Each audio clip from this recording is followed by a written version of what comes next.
J'essaie, tu dis quoi?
Mesdames et messieurs, la gravité actuelle de la situation sanitaire de notre pays nous oblige à reprendre les conférences de presse pour mieux présenter la réalité sanitaire qui frappe notre pays et qui affecte de nombreuses familles.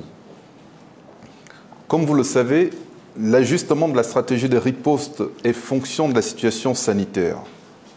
Comme dans tous les pays, lorsque la pandémie est maîtrisée, il y a un assouplissement des mesures. Mais lorsqu'elle est virulente, comme la situation actuelle de notre pays, il y a un renforcement des dispositifs sanitaires et sécuritaires dans le but de protéger la population contre cette maladie qui affecte actuellement de nombreuses familles gabonaises. Notre seule et unique mission est la protection de la population, rien que la protection de la population. Nous regrettons les événements malheureux qui se sont produits hier soir et nous tenons à présenter nos condoléances aux familles éprouvées.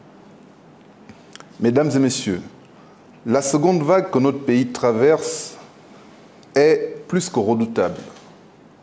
En moins de 2 mois, nous avons enregistré plus de 4000 cas positifs de la Covid-19, ce qui représente environ 1/3 de l'ensemble des contaminations enregistrées entre mars et décembre 2020. Rien qu'en 2 mois, 1/3 de l'ensemble des contaminations enregistrées entre mars et décembre 2020. Ce qui veut dire que la situation est grave. La situation est explosive au regard du nombre de contaminations que nous enregistrons tous les jours. Libreville et Port-Gentil constituent les épicentres de cette vague, seconde vague, où le nombre de contaminations augmente de manière exponentielle et affecte des secteurs d'activité essentiels de notre pays, notamment le secteur pétrolier, où plusieurs sites pétroliers sont touchés par la pandémie de la Covid-19, impactant ainsi leur productivité et impactant bien évidemment l'économie de notre pays.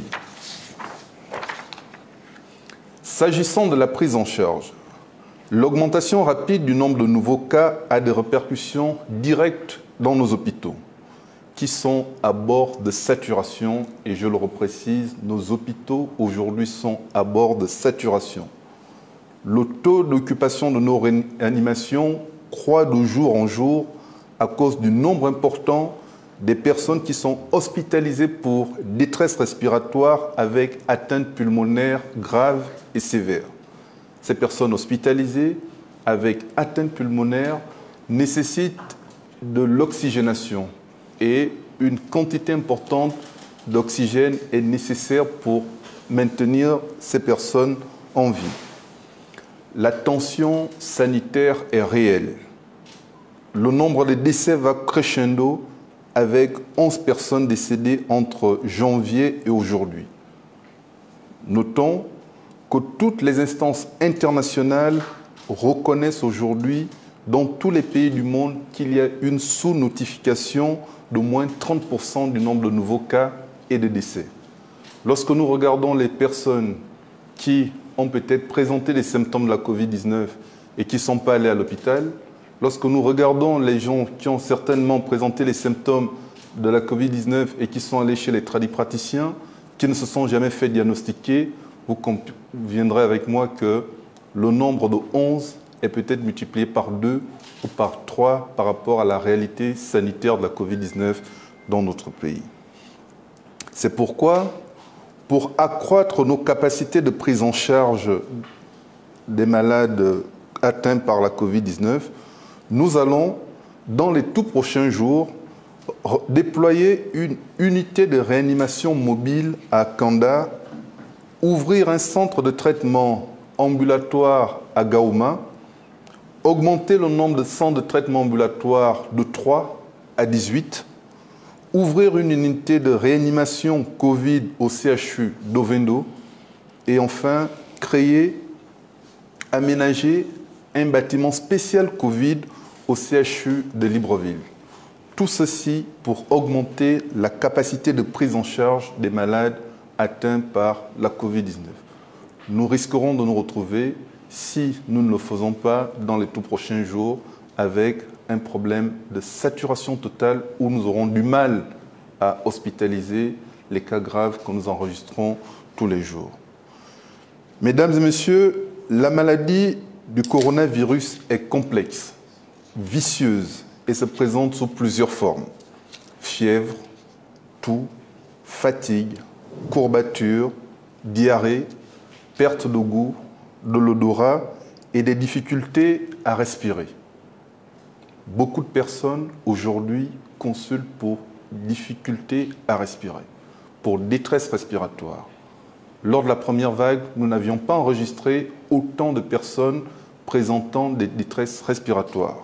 Or, aujourd'hui, les responsables de la communication que vous êtes, nous avons visité les structures sanitaires et nous avons vu le nombre de malades hospitalisés pour détresse respiratoire dans nos différentes structures sanitaires. Ce qui veut dire que la situation est inquiétante et nous devons faire attention. Le seul moyen d'éviter le coronavirus, d'éviter la Covid-19, est le respect des mesures barrières et des protocoles sanitaires édictés par le gouvernement. Je tiens à le préciser, l'objectif du gouvernement est de protéger la population, rien que protéger la population. Le port du masque, le lavage des mains, le respect de la distanciation physique et le dépistage de la Covid-19 sont devenus des gestes qui sauvent. Les gestes qui protègent les personnes qui ont des comorbidités et enfin des gestes qui nous permettent de vivre en toute sécurité. Pour le port du masque, nous constatons que dans le milieu scolaire, certains responsables d'établissements obligent les enfants de moins de 5 ans à porter des masques dans des établissements scolaires. Je voudrais leur rappeler que la recommandation de l'OMS et les protocoles sanitaires nationaux recommandent le port du masque à partir de 6 ans dans les établissements scolaires. Pourquoi? Parce qu'il a été constaté scientifiquement que lorsqu'on demande aux enfants de porter des masques toute la journée, ces enfants, effectivement, vont présenter un certain nombre de symptômes liés à un problème d'oxygène cérébral. Donc, aujourd'hui, conformément aux recommandations de l'OMS, lorsque nous sommes dans une situation où la propagation est active dans un pays, la recommandation, c'est le port du masque à partir de l'âge de 6 ans. Nous demandons aux responsables d'établissement de pouvoir former, de pouvoir conseiller les enseignants à ce que ces derniers puissent faire des pauses pour que, après 1 heure, les enfants puissent à nouveau oxygéner leur cerveau, oxygéner leurs poumons, parce que tout simplement, ils ont plus besoin d'oxygène. Par contre, le port du masque, il est obligatoire en milieu scolaire à partir de 12 ans. Mesdames et messieurs, je voudrais une fois de plus dire que l'objectif aujourd'hui est de freiner la courbe évolutive de la pandémie de la Covid-19 dans notre pays pour que les populations puissent reprendre une vie normale. Protéger la population est le premier devoir de tout gouvernant. Je vous remercie. On va passer à la phase question. Première question. Oui, Hans. Monsieur le ministre, bonjour. Ma question est en rapport avec le variant britannique. Vous annoncez il y a de cela près d'une semaine la présence du variant britannique aujourd'hui. Est-ce qu'on peut savoir si le cas testé positif a été retrouvé et également savoir si les cas contacts ont été retrouvés? Et la seconde question, c'est en rapport avec le laboratoire Caroma. La dernière fois, et même la Rambo, il vous était demandé de savoir si la demande du paiement des tests Covid n'était pas un frein au dépistage massif. Ça va être tout. Deuxième question. Deuxième personne. Oui. Monsieur le Président, je m'appelle Kondo de l'Africa. J'ai des questions. La première, ça va concerner les enfants de moins de 6 ans.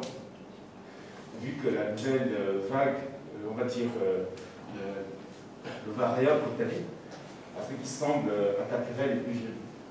Quel est on va dire, le dispositif qu'on pourrait mettre en place pour ces cas-là qui sont effectivement aussi des potentielles personnes qui pourraient être contaminées? Les enfants de moins de 5 ans qui ne doivent pas porter les masques. Première question, c'est celle-là. Vu qu'ils sont dans un environnement, ils peuvent être en contact avec les plus grands, qui certainement portent les masques et qui peuvent être porteurs du virus. La deuxième, aujourd'hui, on remarque que c'est une information, il y a des institutions qui font des tests massifs. L'exemple de la maison Georges Calvi, les 2 entités qui y sont. Aujourd'hui, c'est le dernier jour. Est-ce que périodiquement, on viendra après les 7 jours, parce que le test a une validité de 7 jours, est-ce qu'il sera question à chaque fois de venir chaque lundi faire ce test, étant donné que dehors, on peut être en contact avec quelqu'un qui pourrait être porteur du virus? Alors qu'on a fait le test aujourd'hui, et l'autre semaine, on revient sans le savoir. Comment faire? Merci. Oui, Lemba. Bonjour, Monsieur le Ministre. Je suis Monsieur Lemba, Gabon Milatagne. Enchanté. Ma première question porte essentiellement sur le dispositif sanitaire de la riposte. Vous avez, il y a quelques instants, énuméré les différents gestes barrières, sauf que les populations ont l'impression aujourd'hui que le dispositif est, on va dire, exagérément, j'ai envie de dire, le mot en fait, c'est qu'on a l'impression qu'on exagère sur le dispositif, alors qu'en vérité, le problème vient principalement de la voie aérienne, qui est aujourd'hui le premier élément qui permet aux personnes finalement contaminées d'arriver au Gabon, parce que les contaminations communautaires arrivent juste après, parce qu'il faut d'abord qu'il y ait des personnes qui soient rentrées. Donc, est-ce qu'aujourd'hui, dans le dispositif qui est mis en place, et je suppose les évaluations que vous avez peut-être pu faire, on peut aujourd'hui dire que plus aucun cas ne rentrera au Gabon, cas positif j'entends, et nous évitera finalement des autres contaminations en dehors de contaminations communautaires qui peuvent être stoppées autant pour moi, parce que sur place on aura fait ce qu'il faut. Deuxième question, concernant le nombre de cas, on a 13 107 personnes qui ont été testées positives jusque-là. Sur ces 13 107, il y a 11 955 guérisons, donc près de 92% de guérisons. 75 décès aujourd'hui, donc 0,5% de taux de létalité, scientifiquement parlant, et moins de 600 cas actifs pour 1 million d'habitants. N'avez-vous pas l'impression justement qu'il y a, monsieur le ministre, sans vouloir minimiser évidemment la dangerosité de ce virus, qu'il y a une exagération dans les autres mesures qui accompagnent le plan de riposte, notamment le couvre-feu ramené à 18h. Je crois que ce n'est pas à vous de répondre à cette question, mais ça fait quand même partie du dispositif sanitaire. Est-ce qu'il n'y a pas comme une exagération là-dessus et qui pourrait malheureusement entraîner encore plus de contamination? Et là, vous le constatez avec les attroupements qu'il y a quand les gens attendent les taxis à partir de 17h. Il y a tellement d'attroupements qu'on se dit, mais est-ce que ce n'est pas là, finalement, où les gens se font contaminer dans ces différents rassemblements qui, pourtant, n'auraient pas existé si le couvre-feu avait été maintenu à 22h, comme c'était le cas bien au départ? Oui, mais... Monsieur le ministre, bonjour. C'est étudiant de la direction de Catholique TV, Média Catholique. Monsieur le ministre, beaucoup de questions se posent au niveau de l'appellation variant britannique et coronavirus. Monsieur le ministre, pour tous qui me regardent, veulent savoir qu'est-ce que exactement le variant britannique, en français facile, et aussi, monsieur le ministre, vous venez d'annoncer les équipes mobiles qui vont être mises au dépistage sur l'oxygène, simplement. Comment ça va se faire, monsieur le ministre? Est-ce qu'aujourd'hui, le véritable souci est en matière, se repose sur l'oxygène des malades en diminution d'oxygène? Et la dernière question serait bien sûr le port du masque, monsieur le ministre, qui aujourd'hui est un calvaire pour les Gabonais. Se procurer le masque jour 500 francs est difficile. Est-ce qu'il n'y aurait-il pas une autre politique qui vienne à la gratuité des masques, monsieur le ministre, quand on sait que la première fois, ça n'a pas été un véritable succès sur la distribution du masque gratuit? Et pour terminer, la Guinée équatoriale à côté, monsieur le ministre, vient de lancer la campagne de vaccination. Alors, qu'en est-il véritablement pour le Gabon aujourd'hui, quand on sait où on voit le nombre de cas augmenter chaque jour, monsieur le ministre? Voilà. Merci, monsieur le ministre. Alors, merci pour toutes ces questions. Concernant le variant britannique, il faut dire que dans la stratégie de riposte contre la Covid-19, nous vous disions qu'il avait été mis en place une veille virologique. Pour aller plus, c'est une veille génomique. Et le CIRMF avait été désigné comme laboratoire de référence pour assurer cette veille génomique. Ça veut dire la surveillance de l'apparition des nouveaux variants dans les tests positifs des personnes qui reviennent de l'étranger. Donc, qu'est-ce qui a été fait? Au mois de janvier, tous les cas positifs qui ont été dépistés à l'aéroport de Libreville grâce au dispositif que nous avons mis au niveau de l'aéroport, tous ces cas positifs leurs prélèvements ont été envoyés au CIRMF. Et le CIRMF a procédé au séquençage de ces différents cas positifs. Et dans ce séquençage, sur 60 prélèvements, nous avons eu un cas de variant britannique.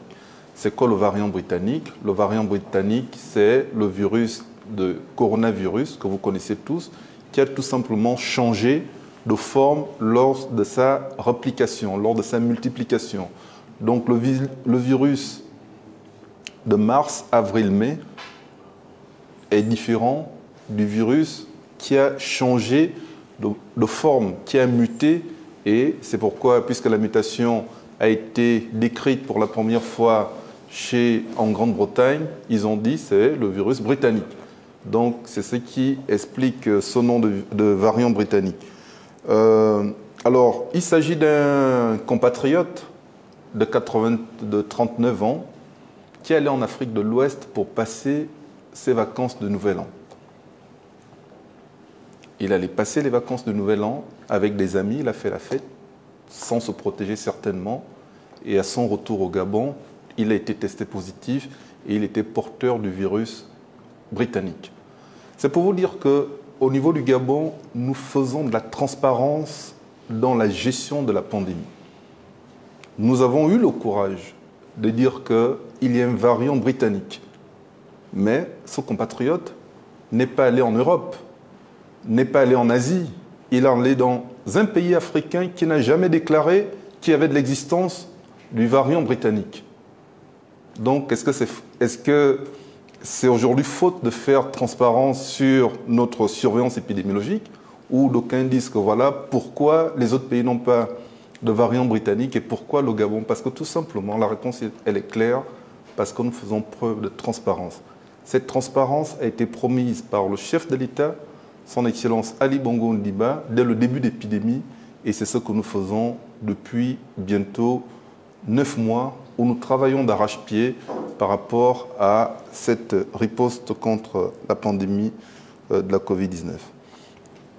S'agissant du laboratoire Gauma, nous vous parlions effectivement des difficultés de soutenabilité de la riposte sur le plan financier et sur le plan économique.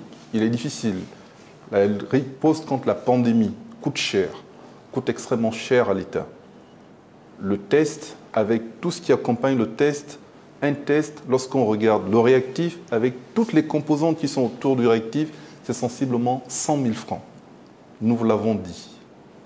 Et aujourd'hui, nous avons mis ce tarif pour appuyer le laboratoire Gauma à pouvoir disposer de certains intrants qui lui permettent de pouvoir garder en continu cette activité de dépistage de laboratoire. C'est ce qui est fait. Donc, ce sont des tests. Par contre, nous avons dit que lorsque nous faisons le dépistage communautaire avec des unités mobiles dans les quartiers, ce test, il est gratuit. Et ce qui a été fait lorsque vous avez vu les camions dans les différents arrondissements de Libreville pour faire le dépistage, personne ne payait. Donc, pour l'instant, le test, il reste payant, surtout que les gens qui sollicitent ces tests, très souvent, sont des gens qui veulent se déplacer, qui veulent voyager, qui se déplacent beaucoup, qui veulent aller à l'intérieur du pays, à l'étranger, et nous leur demandons cette contribution. Bien évidemment, ces personnes achètent déjà le billet de train, les billets d'avion, donc ces personnes peuvent contribuer au fonctionnement du laboratoire Gauma. Par contre, pour ce qui est des tests communautaires, c'est gratuit parce que nous mettons en place des équipes mobiles qui vont dans les différents quartiers pour pouvoir procéder gratuitement au dépistage. S'agissant des enfants de moins de 5 ans, beaucoup d'études ont montré que les enfants n'étaient pas très vulnérables à la Covid-19, surtout les enfants de moins de 5 ans. Qu'il n'y avait pas un très fort taux de contagiosité chez ces enfants. Et c'est pourquoi on regarde toujours, je ne vais pas vous dire que c'est 0 taux de contagiosité.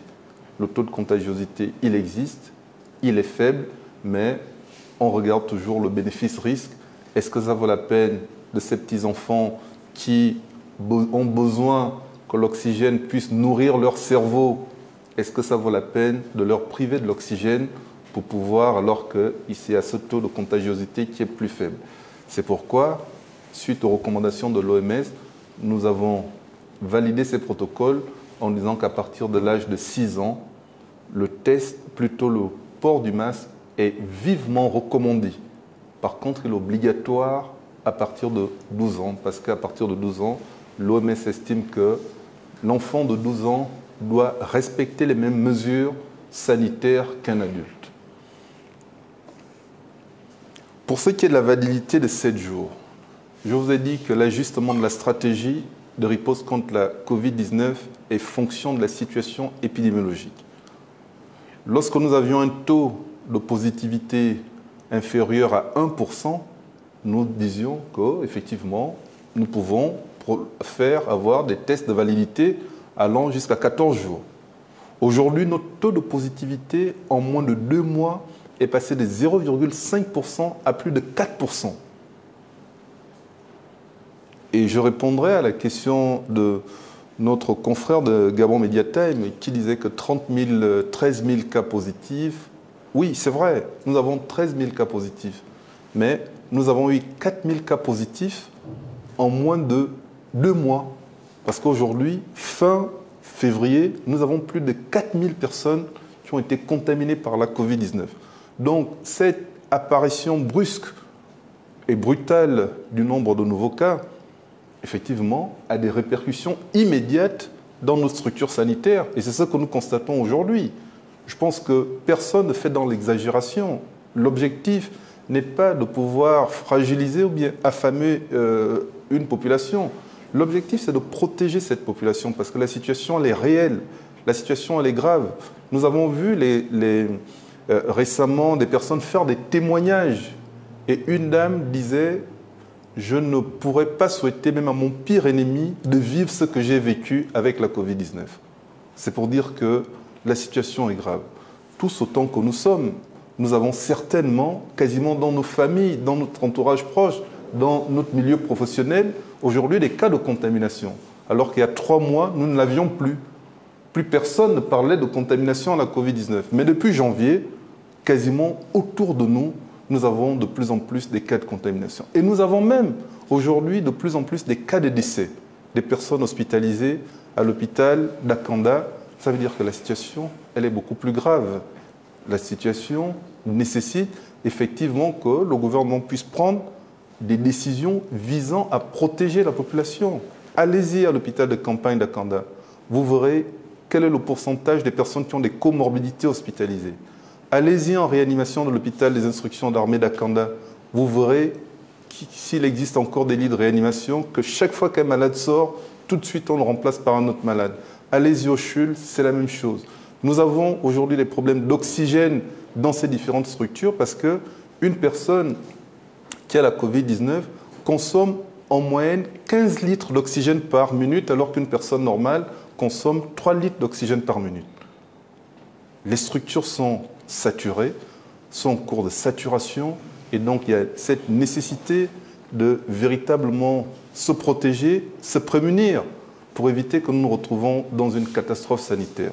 Ceux-là qui disent que nous abusons sur les mesures, ce sont les mêmes qui diront que demain, l'État n'avait rien fait pour protéger la population. Pour ce qui est de la vaccination, nous avons entrepris un certain nombre de démarches sur les très hautes instructions du président de la République, chef de l'État, pour pouvoir procéder à la vaccination de la population gabonaise. Parce que nous sommes sûrs que si la population est vaccinée, ça protégera la population contre les complications de la Covid-19. Et lorsque nous aurons une bonne couverture vaccinale, c'est-à-dire que lorsqu'on aura un nombre important de personnes vaccinées, nous pourrons effectivement lever tout le dispositif sanitaire qui est assez contraignant et difficile pour tout le monde. C'est pourquoi nous avons décidé, sur les très hautes instructions du président de la République, le gouvernement que dirige Mme Rose Christiane Osuka-Rapunda, entamé des démarches avec l'initiative COVAX de l'OMS, avec l'Union africaine, avec la République de Chine et la République de Russie. Quelles sont les réponses apportées sur ces démarches entreprises par le gouvernement? Vous avez constaté qu'avec l'initiative COVAX, nous sommes aujourd'hui en cours de négociation. L'initiative COVAX se fait avec l'appui de la Banque mondiale et de l'OMS. Et la semaine prochaine, nous aurons une visioconférence avec la Banque mondiale, COVAX et l'OMS pour bien nous accorder sur les modalités d'accès au vaccin Covid. Mais il est à noter que notre pays étant taxé comme pays à revenu intermédiaire tranche supérieure, parfois les choses ne sont pas faciles pour nous. Ou les autres pays où ont gratuitement les vaccins, on demande toujours au Gabon de payer ces vaccins. Donc ce sont des réalités qu'il faut mettre à votre connaissance pour connaître les réalités des démarches que nous entreprenons et qui ne sont pas souvent faciles. Pour ce qui est de l'Union africaine, il y a des propositions qui ont été faites. Nous sommes en train d'échanger également avec l'Union africaine pour voir dans quelle mesure, mais pareil, toujours, le Gabon est un pays à revenu intermédiaire tranche supérieure, donc il faudrait payer plus d'1,5 milliard ou 2 milliards pour pouvoir accès au vaccin. Au niveau de la Russie, nous nous sommes beaucoup intéressés sur la nouvelle découverte vaccinale. Nous avons tous été surpris du taux d'efficacité du nouveau vaccin russe, Sputnik 5, qui a défrayé la chronique dans tous les médias. Et le président de la République, chef de l'État, nous a demandé de négocier avec la Russie pour que nous puissions avoir accès à Sputnik 5. Nous avons entamé un certain nombre de démarches avec la Russie et vous avez vu que sans que nous puissions communiquer, la Russie a autorisé le Gabon à pouvoir procéder à l'acquisition de ce vaccin Sputnik 5. Donc nous sommes en train de finaliser les modalités de livraison de ce vaccin parce que l'acquisition est confirmée. Nous sommes en train de travailler sur les modalités de livraison de ce vaccin pour que dans les toutes prochaines semaines, les vaccins puissent être disponibles au Gabon et que nous puissions procéder à la vaccination des populations. Nous avons également eu une réponse favorable de la République de Chine avec le vaccin Sinopharm. Nous sommes aussi en pleine négociation avec la République de Chine qui veut faire un don de 100 000 doses de vaccins à notre pays. Nous échangeons aussi, nous discutons avec la Chine pour pouvoir faire en sorte que dans les toutes prochaines semaines ou bien dans le tout prochain mois, que le Gabon puisse avoir accès à ce vaccin. C'est-à-dire que nous nous mobilisons fortement, nous travaillons d'arrache-pied pour vraiment stopper cette seconde vague, comme je l'ai dit, pour que les populations puissent retrouver une vie normale. Mais si la situation sanitaire est toujours explosive ou bien inquiétante, comme le constatons actuellement, pour les raisons de protection de la population, nous maintenons un certain nombre de dispositions sanitaires pour pouvoir faire en sorte que le plus grand nombre soit protégé par rapport à cette pandémie. Et je voudrais revenir sur les échanges que nous avons eus avec le collectif des boulangers, avec le collectif des responsables des restaurants. Nous avons échangé avec les différents responsables de ces structures pour leur dire que concernant les boulangers, le gouvernement n'a jamais demandé la fermeture des boulangeries.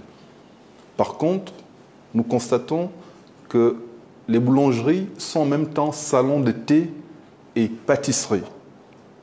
Les boulangeries sont en même temps salons de thé, pâtisseries, voire restaurants. Et donc, dans le cadre de la surveillance des protocoles sanitaires, nous leur avons dit que la restauration, les salons de thé, ce sont les seules activités en dehors de votre maison où la population enlève le masque pour manger. À partir de ce moment-là, ces activités sont considérées comme des activités à risque élevé de contamination. Et c'est pourquoi nous leur avons demandé le respect strict des gestes barrières. Il y a eu peut-être un problème de communication. Tous nous ont présenté leurs excuses en disant qu'il y avait peut-être ce défaut de communication et qu'ils allaient se conformer au protocole sanitaire édicté par le gouvernement. Je vous remercie. On avait une